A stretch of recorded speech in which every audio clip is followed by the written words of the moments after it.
those, 2 here, 3 here. Then it's all the same after that. You just start on the octave higher. So this started on G. Let's find the G here. There's a G, same shape. Find the next G, which is here, same shape. So you only have to learn one shape, and you just keep taking it up.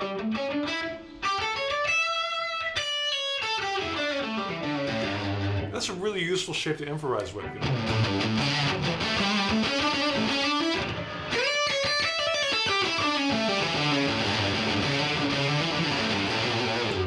I like that one. And that's this kind of sound of that solo. I obviously use some major pentatonic as well. Everything I can do to get that A sus chord kind of solo.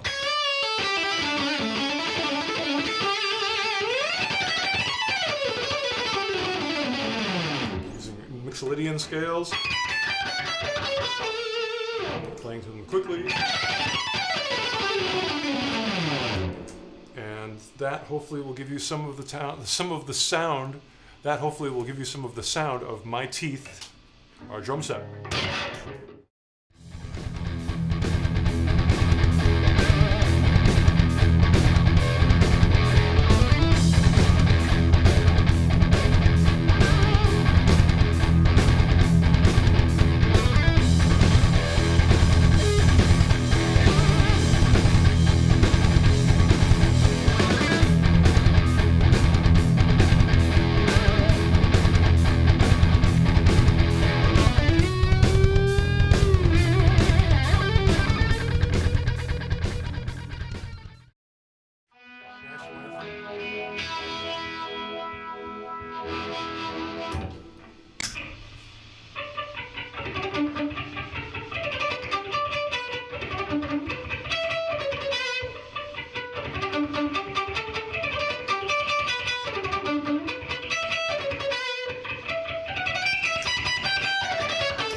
I love rock and roll music and heavy metal and all those things, but I also love classical music.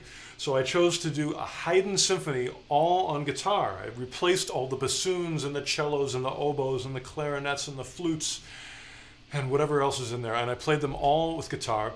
And the only thing that I still remember from it is the first violin part, which is kind of the featured part.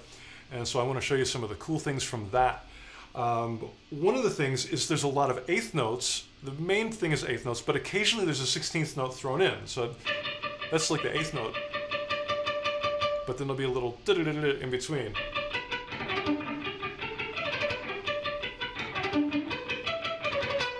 And that really requires a lot of accuracy and good technique from your right hand. So I really recommend that as an exercise. And also, I like that little melody. It's a nice classical kind of melody.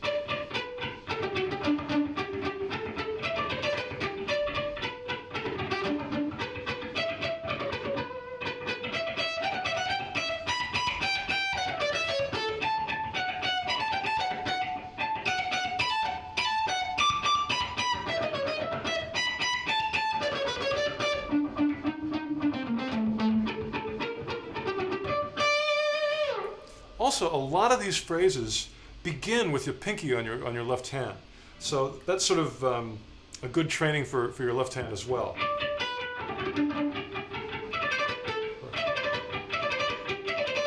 If you get stuck on it, just repeat one part over and over again until you get it right. You can play it very slow.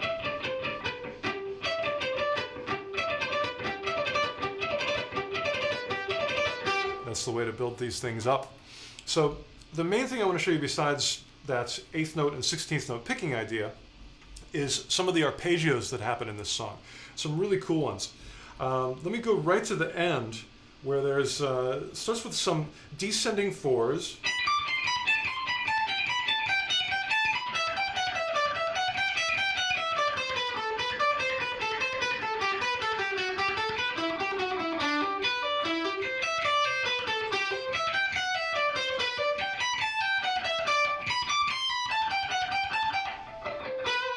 Something like that.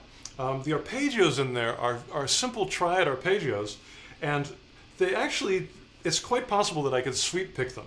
That one, for example, is a pretty easy sweep shape. Doing 3 downstrokes with my pick hand, and then an up. But now that I've shown you that, that's not what I do. I actually prefer to do hammer-ons. For some reason, I can lock into the groove a little better with that kind of technique than I can with that one. That one, the notes are all right, but it's really hard for me to accent it the way I really want to.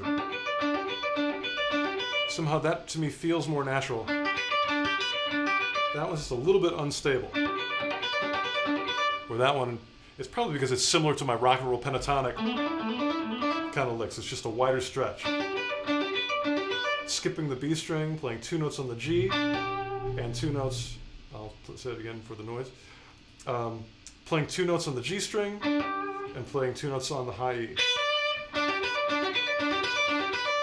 So let's look at all these arpeggios that I do with that technique. Let's see, I'm going... There's the next one, is a C major triad. Then... that's C major. So what happens there? Then a G major. And the last one, I should probably sweep this one, but I don't. That's how crazy I am. Huge position shift, but I do it so I can keep the groove of my left hand going, doing that kind of technique, because the technique is making the groove in this case.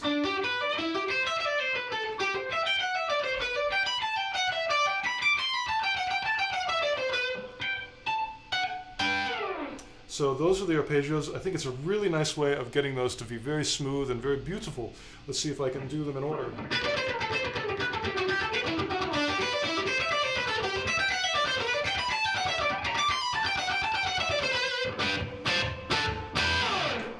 There we go, there's some Haydn.